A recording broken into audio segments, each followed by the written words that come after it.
Саламатсыңар балдар, бүгүнкү маанайыңар жакшыбы? Анда биз эмесе адабий окуу сабагына өтмөкчүбүз.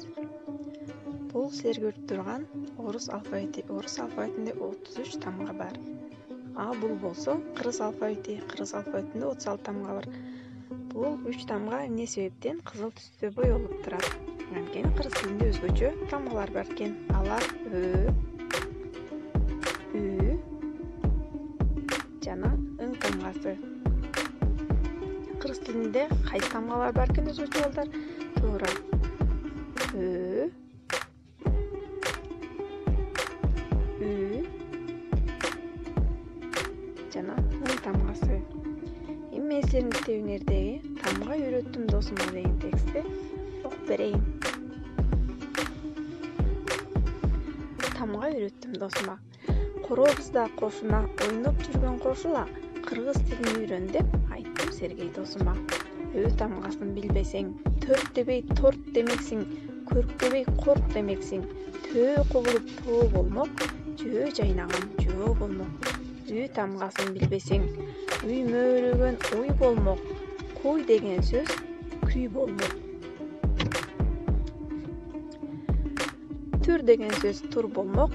Көп сөздөн кыргыз кур болмок. Ың тамгасы жок болсо, чың дебей чын демекпиз, мин дебей мин демекпиз, мең дебей мен демекпиз, кең дебей кен демекпиз. Кыскасы кыргыз тилинде тамгабыз жок, керексиз. Айткан сайын күймөлүп, ө ың тамга кездешчү сөздөрдү көп сүйлөдүк. Ал сөздөрдү Сергей дос алды бачым үйрөнүп. Эми суроолорго жооп берели. Сергейге досу кыргыз тилинде кайсы табыштарды үйрөтүптүр?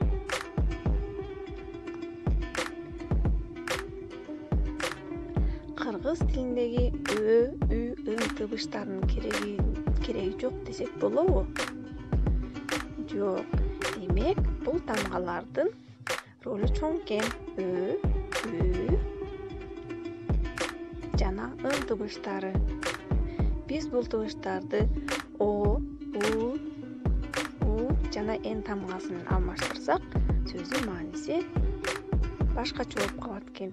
Силерге үй тапшырма ушул текстеги тырмакчага алынган сөздөрдү ушундай кылып дептериңерге туура таза жазып мага жибересиңер. Ийгилик силерге.